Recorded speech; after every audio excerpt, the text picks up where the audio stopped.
Então, hoje é a quinta e penúltima aula de Gálatas,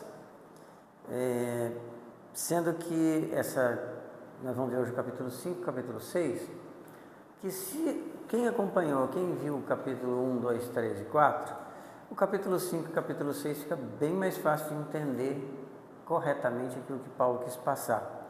Porque é um capítulo que, por tratar de situações de andar no espírito, na carne, obras da carne, fruto do espírito, ele é usado muitas vezes de forma isolada, e não está errado a gente pegar de forma isolada e pegar o ensinamento que tem ali.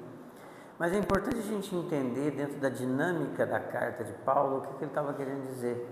Acho que isso é interessante, porque uma carta, ela não começa no final, ela começa desde o princípio. Então, quando a gente escreve uma carta para alguém, a gente vai construindo o argumento durante toda a carta. E tudo aquilo que a gente está escrevendo é coerente com aquilo. Por isso, um resumo breve, sempre para a gente, principalmente agora que a gente ficou 2 semanas sem ter, a gente lembrar que Paulo é o autor da carta e que ele escreveu a carta para as igrejas da região da Galácia. Essa questão de dizer das igrejas da região da Galácia é sempre uma ênfase, porque naquele tempo algumas das cartas de Paulo eram chamadas de cartas circulares. Ele, por exemplo, escreveu uma carta aos Efésios. A carta era lida na igreja de Éfeso, mas era lida também em outras igrejas de cidades que tinham em volta. Então era chamada de cartas circulares. Mas ela tratava principalmente de um assunto daquela igreja. Quando ele escreve aqui para as igrejas da região da Galácia, ele não escreve para uma igreja especificamente. Ele escreve uma carta para várias igrejas da região da Galácia, que tinham várias cidades. E, portanto, ele trata de um assunto que era comum a todos eles naquele momento. Ele escreveu essa carta por quê? Porque tinha ali, estava havendo um falso ensino. Primeiro, a igreja foi plantada, o evangelho foi pregado na viagem missionária de Paulo. E a igreja se inicia. Depois de um tempo, vem alguns, que a gente sabe aqui pelo próprio desenrolar da carta, que era da parte dos judeus de Jerusalém, que chegavam lá e viam aquelas pessoas professando a fé em Cristo e diziam que só a fé em Cristo não bastava. Era preciso cumprir tudo aquilo que os judeus cumpriam da lei. Os judeus tinham várias coisas na sua lei, mas tinham alguns pontos que eram muito importantes para eles. Por exemplo, a circuncisão era uma marca do povo judeu. Todo judeu do sexo masculino era circuncidado. Então isso fazia parte, era uma questão de identidade cultural. Até hoje é assim. Vocês lembram da época da guerra? Que às vezes eles queriam saber se a pessoa era judia ou não, olhavam para ver se era homem, se era circuncidado. Se era circuncidado, ele era judeu. Porque isso é uma marca nacional, é uma marca de cultura. Existia também outras coisas, como guardar o sábado. E, além disso, todas as festas e costumes judaicos. Então, eles estavam dizendo, olha, tá bom, vocês creram pela fé em Cristo, mas vocês, para poderem receber isso, vocês precisam cumprir tudo aquilo que o judaísmo prescreve. E aí convenceram alguns com vários argumentos que isso era necessário. E aí Paulo escreve e desenvolve o tema da carta a partir disso. O tema da carta, então, ele é o papel da lei. Por quê? Paulo não escreveu para eles dizendo o seguinte, porque veja, lembra que Paulo era judeu de nascimento. E quando a gente está falando de judeu de nascimento, a gente tem que separar duas coisas. O judeu cultura e o judeu que professa a fé judaica. E Paulo, assim, então era um judeu de nascimento. E Paulo sempre foi um grande, foi uma pessoa muito importante dentro da fé judaica. Ele foi educado pelos principais líderes religiosos judeus, ele foi ensinado por eles, ele defendia a fé judaica, ele defendia tudo isso. Então ele não está aqui dizendo a lei não serve para nada, ele está querendo dizer que a lei tem o seu lugar. Então ele está dizendo para eles que para a salvação a lei não serve, mas ele não está dizendo que a lei É como se eu dissesse para uma pessoa que tem uma determinada cultura, dizer para não, você não pode mais fazer isso. Não é que não pode. O judeu era judeu, ia continuar cumprindo a lei. Mas ele estava querendo dizer que os gentios não precisavam cumprir a lei, eles não precisavam se tornar judeus para serem salvos. Eles eram gentios e eles seriam salvos pela fé em Cristo somente. E não precisava cumprir a fé para isso. Então, o ponto principal de Paulo é qual que é o papel da lei. E o que ele vai dizer para eles é que a partir do momento em que eles estavam acreditando nisso que as pessoas estavam falando e adotando isso, eles estavam voltando a cumprir coisas da lei, e isso estava impedindo que Cristo se formasse neles como o caráter cristão, como a gente ser transformado pelo relacionamento com Cristo. Porque o que nos transforma é o relacionamento com Cristo, não é a obediência à lei. É isso que ele queria dizer para eles. Não é o cumprir rituais que vai transformar você, mas você ter um relacionamento cada vez mais próximo de Cristo, que vai te transformar. Aí a gente viu no capítulo 2 que Paulo tinha trabalhado até ali dois temas em contraste. Um era justificação pela fé e outro era obras da lei. A palavra justificação, a gente até já colocou para vocês, ela tem dois sentidos. A palavra justificação, ela vem da gente ser declarado justo diante de Deus. Isso é justificação. Todos nós estamos aqui, nós cremos em Cristo, nós fomos declarados justos diante de Deus. Cristo pagou pelo nosso pecado. Então, a partir do momento em que pela fé eu tenho Cristo como Senhor da minha vida, eu sei que a condenação do pecado não está mais sobre mim. Então eu sou declarado justo. Não é que eu deixei de fazer nada errado, não é isso, mas eu sou declarado justo diante de Cristo. Eu tenho direito àquilo que Cristo conquistou. Esse é o sentido que a gente chama de vertical da justificação. Mas existe um conceito que é o conceito horizontal. A partir do momento em que uma pessoa ali cria, que Paulo está dizendo para ele, você se torna povo de Deus. E se você se torna povo de Deus, não importa se você é judeu ou se você é gentio, você é povo de Deus. E o que esse ensino da obediência à lei estava querendo fazer era construir de novo essa divisão. Olha, você gentil, tá? Se você não cumprir as coisas do judeu, então você não é povo de Deus. Então aquela barreira que Cristo derrubou na cruz, eles estavam querendo construir de novo. A gente também aplica isso na nossa vida de uma forma muito importante hoje. A gente precisa entender que a partir do momento em que eu digo que eu creio em Cristo e a minha fé está em Cristo, eu sou justificado diante de Deus, mas eu me torno também povo de Deus. E se eu me torno povo de Deus, eu me torno um com todos. A implicação do um com todos para a nossa vida, ela é muito importante. Porque esse dá o sentido, é parte do sentido de viver uma comunidade que a gente chama de igreja. A igreja é o povo de Deus reunido, vivendo como um povo. E vivendo como um povo significa cuidando uns dos outros, amando uns aos outros, suportando uns aos outros e todos uns aos outros que tem na Bíblia. E se eu sou então assim, não tem sentido eu dizer que eu sou cristão. E eu sou um cristão que vive na minha casa, assisto culto pela internet, faço tudo pela internet e não vivo como povo de Deus. Então, quem é o povo de Deus? Sou eu sozinho com o meu computador? Não tem sentido. A gente pode e deve usar todos os recursos da tecnologia para que a gente aprenda mais, para que a gente não pude assistir aula hoje, assisto aula, quer dizer, eu cumpra isso. Mas isso não substitui a convivência em comunidade. Isso é fundamental, porque, entre outras coisas, a comunidade que vive em Cristo anuncia o nome de Cristo. As pessoas sabem que nós vivemos o Evangelho pela maneira como nós vivemos. Então, se nós vivemos o Evangelho como igreja, isso é testemunho do nome de Cristo. Então, não pode haver divisão dentro de uma igreja, qualquer que seja ela. Então, o que Paulo vai dizer que Cristo derrubou as barreiras de separação que existia e fez de todo um só povo. No capítulo 3 e 4, ele responde essa pergunta, porque quando Paulo diz que se Cristo morreu, se fosse necessário cumprir a lei, se a pessoa fosse justificada pela lei, Cristo morreu em vão, ele poderia gerar naquelas pessoas uma pergunta: mas por quê?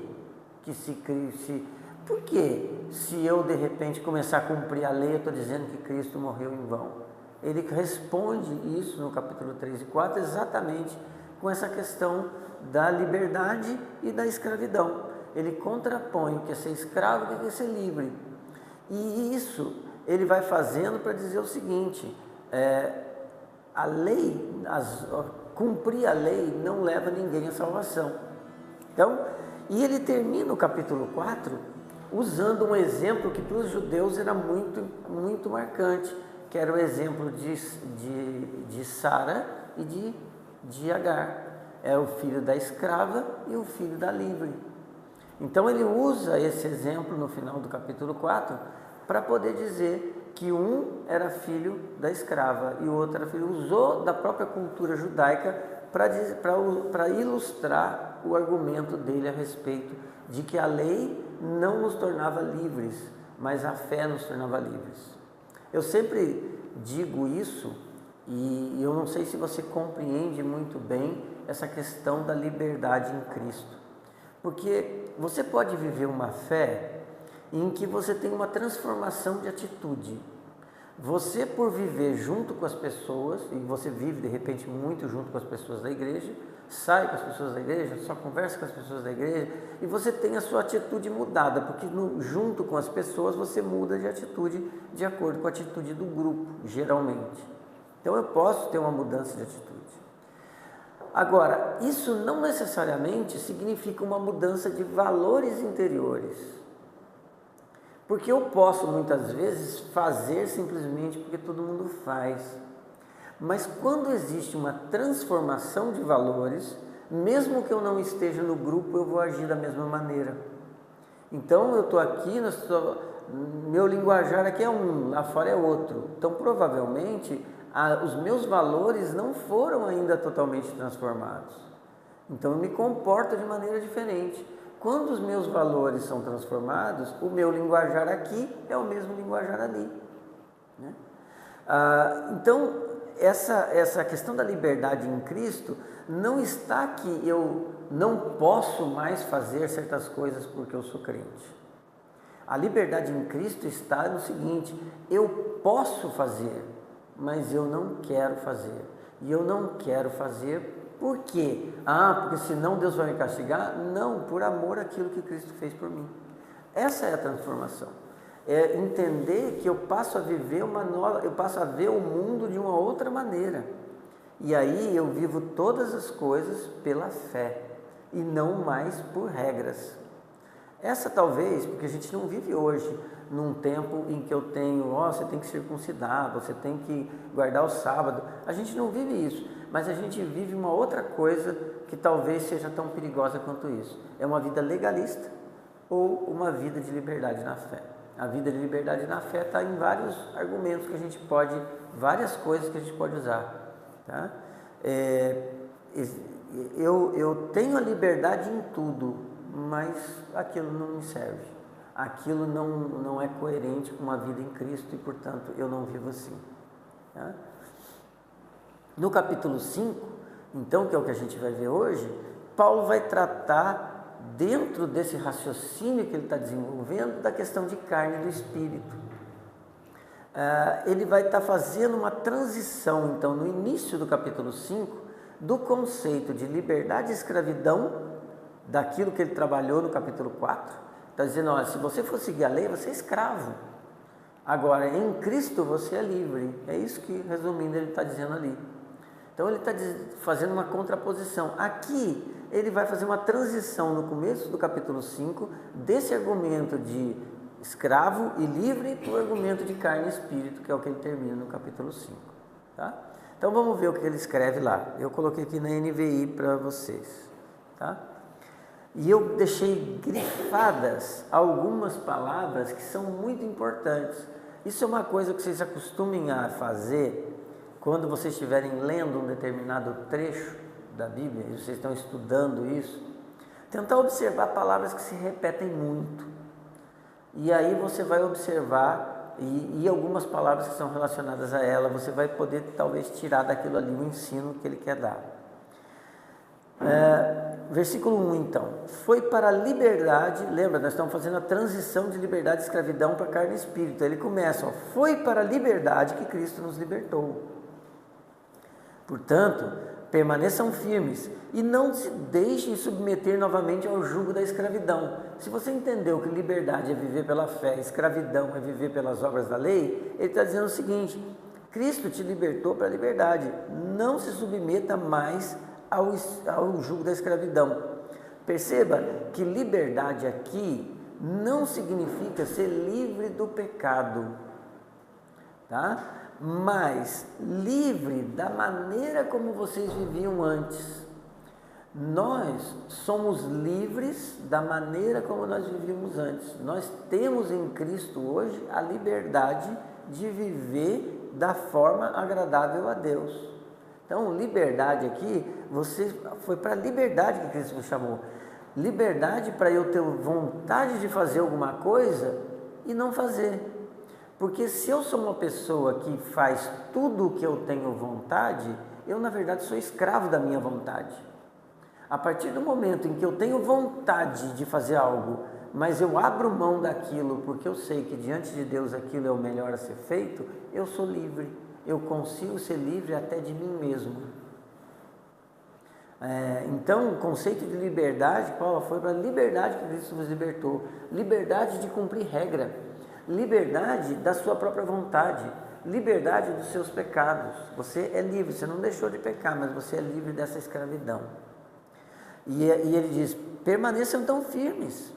Não se deixem submeter novamente à escravidão que estava querendo ser colocada para eles sobre aqueles marcadores de fé judaica. Então você vai querer ser escravo de novo? Você vai querer se circuncidar? Você vai querer fazer as festas, guardar o sábado e tudo isso? Você vai de novo se tornar escravo de ritual. E isso não vai te santificar. O que vai te santificar é o relacionamento com Cristo.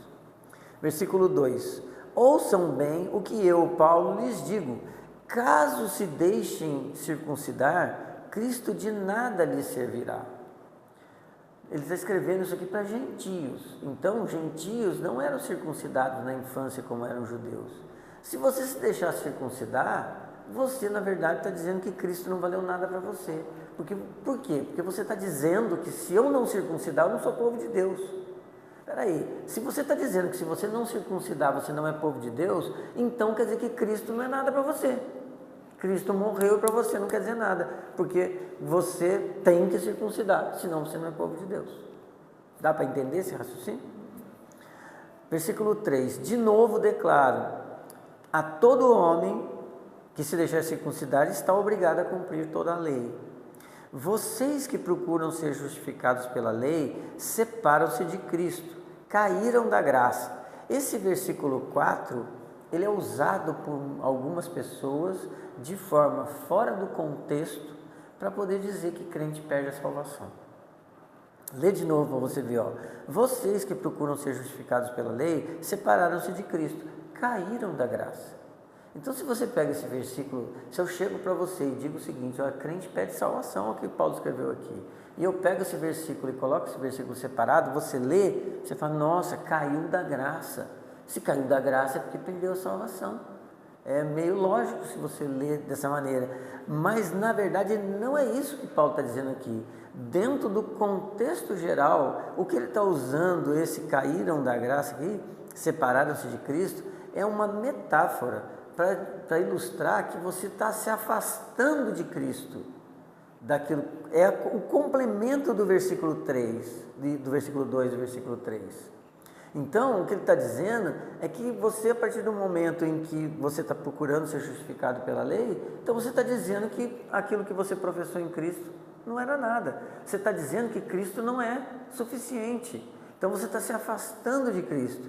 Se a pessoa, de repente, viveu um momento em que ela tinha entendido mais ou menos o Evangelho, mas não tinha sido salvo, não tinha depositado a fé dela verdadeiramente em Cristo, ela realmente, não é que ela vai perder a salvação, ela simplesmente vai continuar a vida dela sem ser salva.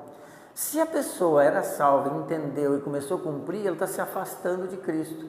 É mais ou menos como se hoje a gente se afastasse da comunidade. A gente começa a esfriar espiritualmente. E aí você começa a não ver mais o fruto do Espírito presente na sua vida. Mas não significa que todas as pessoas que se afastaram da comunidade eram pessoas crentes que perderam a sua salvação. Não, se a pessoa era crente, crente ela era e crente será. O que vai acontecer com ela? Deus vai cuidar disso. A gente tem vários textos bíblicos que tratam sobre isso. Mas esse versículo 4 não está falando sobre perda de salvação. Aí no versículo 5 ele diz: pois é, mediante o Espírito que nós aguardamos pela fé a justiça que é a nossa esperança. Então ele começa no versículo 5 a colocar aquilo que ele vai trabalhar em todo o capítulo 5, que é a questão do Espírito e depois em contraposição à carne.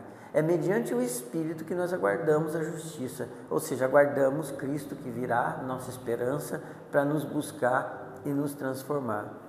Porque em Cristo Jesus nem circuncisão nem incircuncisão tem efeito algum, mas sim a fé que atua pelo amor.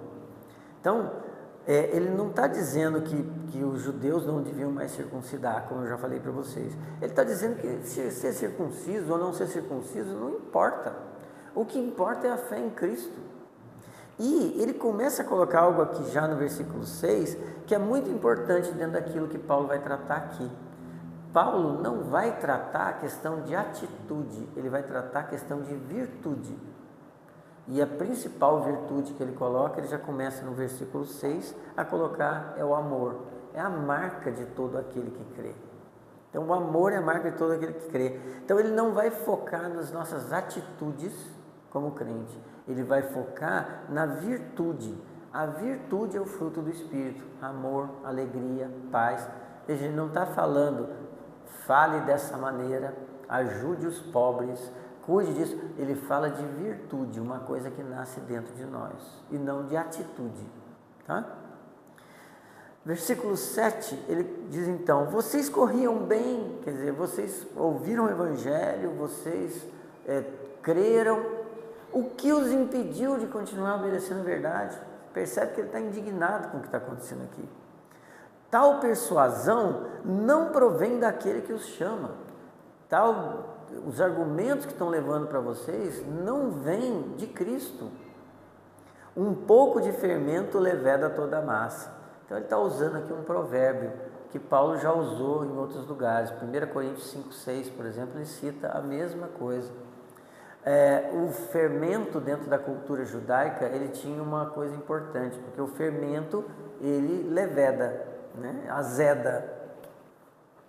E o fermento, ele representa muito dentro da cultura judaica o pecado. Tanto quanto você tem a Páscoa judaica, um dos momentos da Páscoa, que antecede a Páscoa, é eles limparem todos os lugares como símbolo de estar retirando todo o fermento, que eventualmente podia ter caído um pouquinho de fermento em algum lugar. Então eles vêm como se estivesse tirando todo o fermento.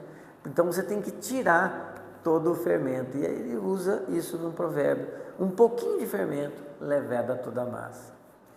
Versículo 10: estou convencido no Senhor de que vocês não pensarão de nenhum outro modo. Aquele que os perturba, seja quem for, sofrerá condenação. Então, veja que Paulo, ele já deixa claro aqui que ele tem a convicção de que as pessoas da igreja da Galácia são convertidos. Porque ele diz: estou convencido de que vocês não pensarão de nenhum outro modo.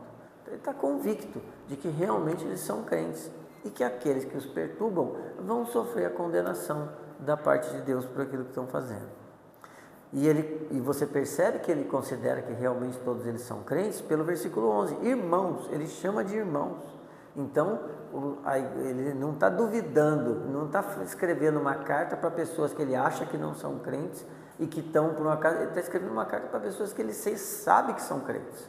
Ele diz isso no versículo 10 e ele chama de irmãos no versículo 11.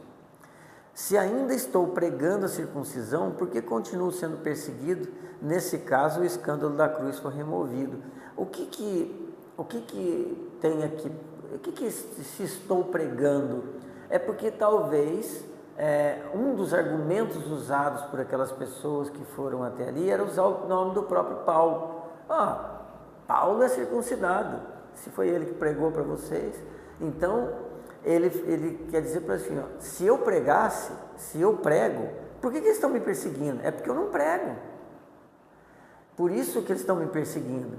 E o que traz um outro ponto importante, que é que talvez uma outra coisa que estivesse acontecendo ali, é que as pessoas daquela igreja estavam sendo perseguidas. Se elas não se obedecessem à circuncisão, não guardassem o sábado, não guardassem as festas, elas eram perseguidas. Isso que estava envolvido ali. Por isso que Paulo quer dizer, usar até o exemplo dele mesmo. Versículo 12, quanto a esses que os perturbam, quem dera se castrassem. Eu não sei como é que está na área mutilassem. Isso eu fui dar uma olhada, a melhor tradução seria realmente castrassem. Né? Mutilassem, mas castrassem. Isso aqui está ligado meio com a circuncisão. Tá?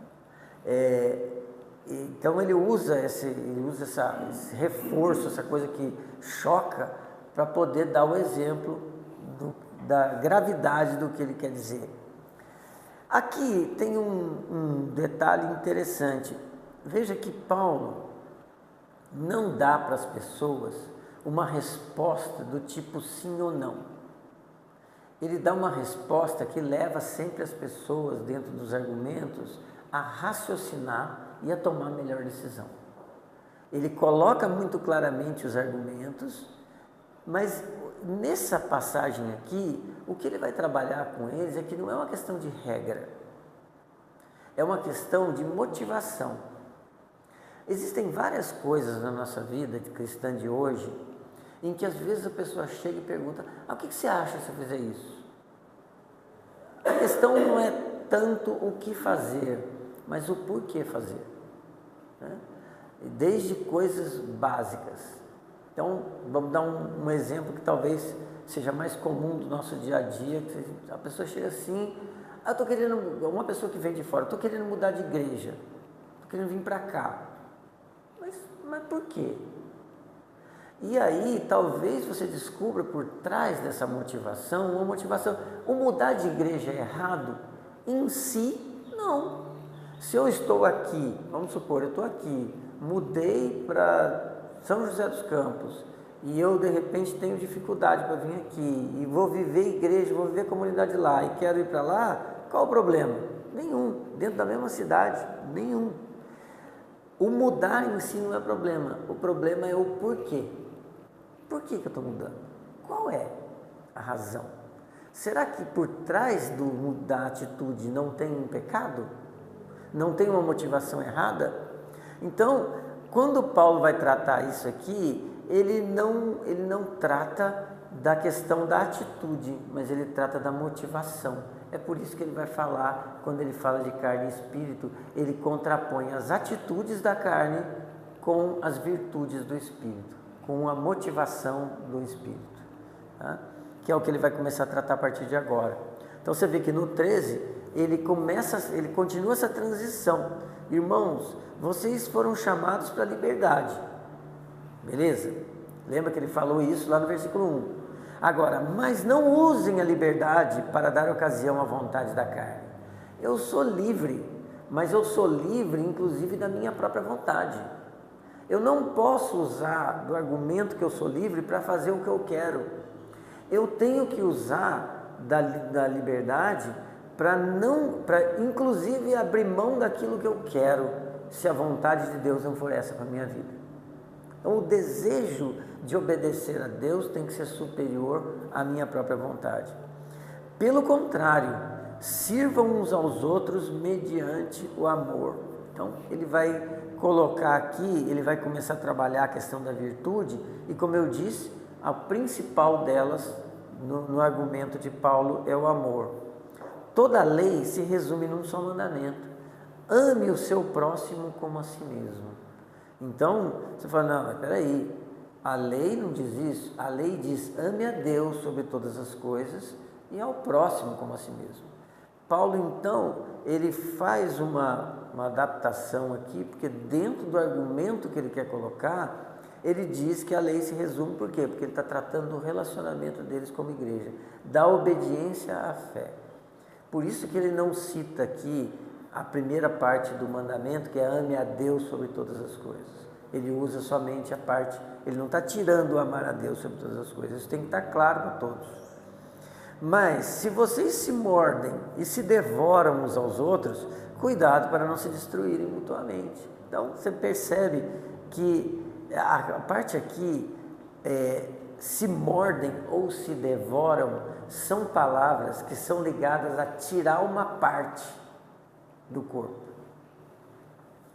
Ele usa isso dentro do argumento que ele está tratando também na questão da circuncisão, porque a circuncisão também significa tirar uma parte.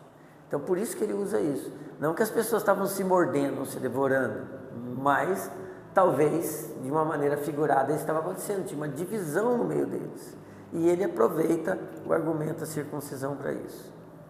E aí ele começa no 16, então, o grande ponto daqui, que é a contraposição de espírito e carne. Então ele diz, por isso digo, vivam pelo espírito, e de modo nenhum satisfarão os desejos da carne. Vivam pelo espírito. Viver pelo espírito é o caminho que eu sigo. Aí você diz o seguinte, mas espera aí, mas os judeus ali podem dizer, mas eu não posso viver sem regra, porque se eu vivo sem regra, vira uma bagunça. Então a lei simplesmente traz as regras. Tá? Dentro desse sentido, é como se eu dissesse o seguinte, o argumento que ele está colocando aqui, o caminho é o espírito. Os alertas, as leis, elas podem servir como placas de sinalização. Olha, isso aqui não é andar nesse caminho. É como se eu dissesse aqui para você, parece ali escrito, não minta. Não minta é uma placa, que está me lembrando que dentro desse caminho que eu estou seguindo, que é o caminho do Espírito, o mentira é uma coisa que não faz parte desse caminho. Então ela serve de um alerta, mas não é o seguinte, se eu mentir eu perdi a minha salvação. Se eu mentir, não é isso. É um alerta de que o caminho é o caminho do Espírito. Tá? E aí ele começa assim, no 17, pois a carne deseja o que é contrário ao Espírito, e o Espírito o que é contrário à carne.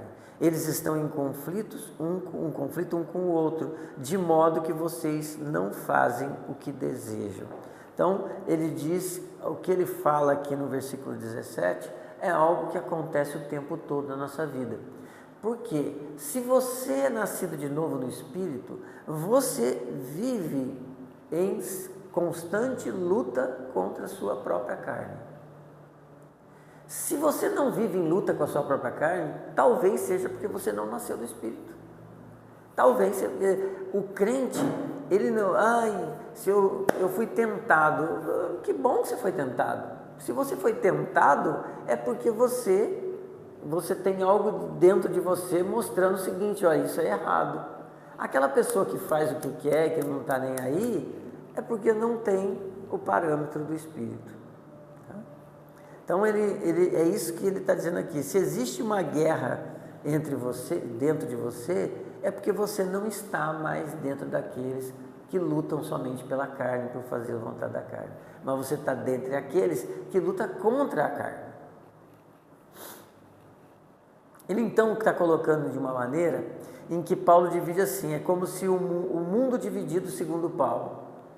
Paulo divide o mundo em duas categorias, aquilo que está sob influência do Espírito e tudo mais, aquilo que está sob influência do Espírito e tudo mais, o que ele chama de carne. Porque quando a gente lê esse texto, a gente tem a impressão de que dentro do conceito de Paulo, carne é somente coisas prostituição, lascívia. Não.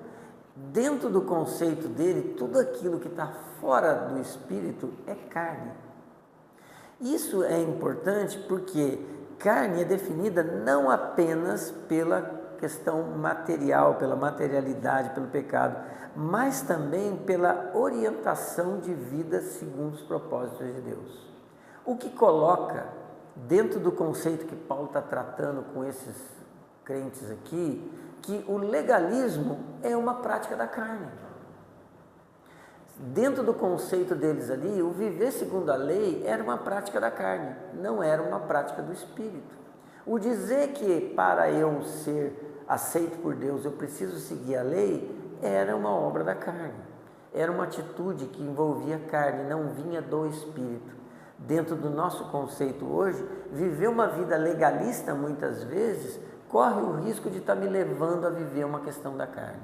Eu tenho que entender que o que tem que mudar em mim não são simplesmente atitudes, são motivações. Então eu tenho que ser transformado pelo relacionamento com Cristo. Então a palavra carne não é simplesmente a natureza humana fraca e caída, é uma vida escravizada em oposição à liberdade do Espírito. É isso que Paulo está tratando aqui. Carne representa uma preocupação consigo mesmo, uma preocupação em fazer somente suas vontades, seus apetites, suas inclinações ou as suas regras. Em você achar que se a pessoa não está andando segundo a sua regra, ela não é isso ou ela não é aquilo. Então isso também é carne.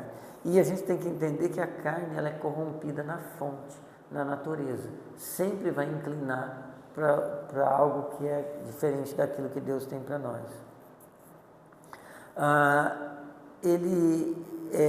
O que é possível que Paulo esteja tratando aqui com eles é porque eles poderiam estar dizendo que essas inclinações que a gente tem poderiam ser controladas pela lei, e não são. Nada disso pode ser controlado pela lei. Então, para Paulo, a lei era tão oposta à liberdade espiritual que ela jamais poderia ser usada para poder controlar a liberdade. Jamais poderia ser usada para nos levar diante de Deus, a nos aproximar de Cristo.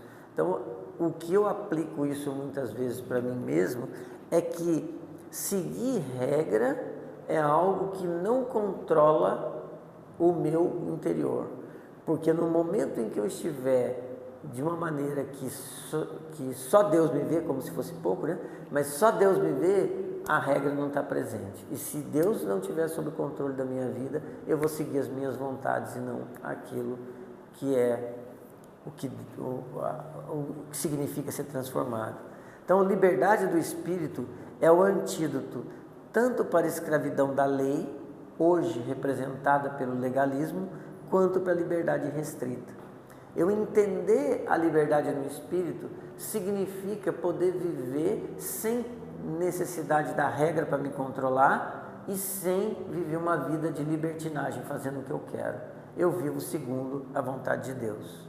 Eu não sei se essa frase aqui eu tirei do livro que eu estou seguindo, de exegese de Gálatas, e eu não sei se vocês têm alguma opinião a respeito dessa frase, se vocês chegaram a raciocinar sobre ela, mas eu achei que é uma frase que tem uma certa profundidade, por isso eu coloquei aqui. Leram? Tem alguma opinião sobre ela?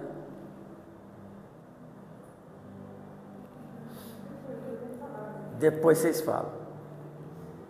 Continuando para terminar, versículo 18. Mas se vocês são guiados pelo Espírito, não estão debaixo da lei. Ora, as obras da carne são manifestas: imoralidade sexual, impureza e libertinagem, idolatria e feitiçaria, ódio, discórdia, ciúmes, ira, egoísmo, dissensões e facções, e invejas, embriaguez, orgias e coisas semelhantes. Eu os advirto, como antes os adverti, que os que praticam essas coisas não herdarão o reino de Deus. Mas, versículo 22, o fruto do Espírito é amor, alegria, paz, paciência, amabilidade, bondade, fidelidade, mansidão e domínio próprio. Contra essas coisas não há lei. Então, se não vivemos na carne, nós estamos no Espírito. Então, se eu vivo as tentações da carne, mas não vivendo segundo a carne, eu vivo no Espírito. Quando o foco é a carne, é uma questão de regras. Então, eu posso ou não posso? Quando o foco é o Espírito, na verdade, nós somos movidos pelas virtudes. Então, você vê que Paulo não coloca no versículo 22 atitudes, ele coloca virtudes. Ele não colocou em oposição atitudes que a gente considera erradas com atitudes que a gente considera certas. Ele colocou atitudes com virtudes. Ele trabalha motivação. Ele trabalha que o fruto do Espírito gera em mim mudança interior. O fruto do Espírito gera em mim frutos que levam a atitudes. Mas eu não sou mais dirigido pelas atitudes, eu sou dirigido pelas virtudes. Esse é o conceito que ele quer trabalhar aqui. E uma outra coisa interessante é que as virtudes que ele cita no versículo 22 não são virtudes que dizem respeito a mim, mas dizem respeito a nós. Porque, veja, amor, alegria, paz, paciência são virtudes que são exercidas dentro de uma comunidade. Nossa, como você ama! Como que você sabe que eu amo? Não, porque você dentro da sua casa, cuidando das suas coisas, você ama demais. Não tem sentido. Como que você é uma pessoa paciente, vive sozinho? Paciência com quem? Como você é uma pessoa que tem paz, não convive? Como que eu sou um agente da paz? Então, todas as virtudes são comunitárias. Em contraposição, todas as obras da carne são voltadas para o eu. São voltadas por uma questão do eu comigo mesmo. Tá?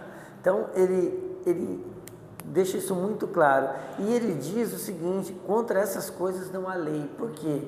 Porque não precisa da lei. Eu não preciso da lei para que isso se desenvolva em mim. Eu preciso do Espírito cada vez mais presente na minha vida. Então, Paulo, ele enfatiza aqui que o amor, a generosidade, a compaixão, elas desempenham um papel fundamental dentro da vida cristã. Ele permite que alguém que vive a fé compartilhe de coisas sem esperar alguma coisa em troca. Faz por quê? Por amor a Deus. Então, amor no ensino do Novo Testamento, ela não é um sentimento. Amor no sentido do Novo Testamento é um compromisso, é fidelidade, é identificação com os outros, é servir. Isso que é amor, não é sentimento, eu gosto, eu não gosto. E aí ele termina nos versículos 24 a 26 dizendo: os que pertencem a Cristo Jesus crucificaram a carne com suas paixões e seus desejos. Se vivemos pelo Espírito, andemos também pelo Espírito. Não sejamos presunçosos, provocando uns aos outros e tendo inveja uns dos outros. Paulo então traz aqui a crucificação como um contraponto à circuncisão. O símbolo do viver sobre a lei era a circuncisão, o símbolo de viver sobre a fé é a cruz. Então ele traz aqui a crucificação como um contraponto. Então, crucificação da carne, aqueles que pertencem a Cristo têm o poder de crucificar a sua própria carne, as suas próprias vontades, crucificar o seu antigo modo de vida para um novo tipo de vida em Cristo. Qual que é o papel da vontade humana nisso tudo? Tá? A relação entre a vontade humana e a ação de Deus não é um jogo em que a soma disso é a vontade, a ação de Deus e a vontade humana. Ela não é uma questão de que é uma coisa que a soma disso é zero. Na verdade, é uma cooperação. É Deus que age em mim. E da maneira como Deus age em mim, me leva a fazer. Eu não sou uma marionete na mão de Deus. Deus age sobre as minhas motivações para que eu aí faça algo. Então, isso é chamado sobre energismo teológico. Então, a graça de Deus agindo sobre mim para que eu possa, dessa forma, fazer aquilo que é a vontade de Deus, mas a minha vontade não é anulada. Eu não faço as coisas simplesmente, não, Deus me conduziu para fazer isso. Ele conduziu através daquilo que eu sou como pessoa, a minha vontade, as minhas emoções e tudo mais. Por isso que a santificação é o ter cada vez mais de Deus agindo em mim. Quanto mais eu conheço dele, quanto mais eu vivo com ele, mais eu sou transformado nas minhas atitudes, sem que eu perceba. A minha visão de mundo muda, a minha visão a respeito daquilo que eu sou, daquilo que eu tenho muda. O propósito da minha vida muda. Quanto mais próximo de Deus eu estou, mais transformado eu sou. Eu posso ser crente e viver uma vida fria, uma vida que não está próxima, uma vida que ainda continua voltada para mim mesmo. E eu posso ser um crente cada vez mais buscando um relacionamento com Deus e cada vez mais espelhando esse fruto do Espírito que é citado aqui.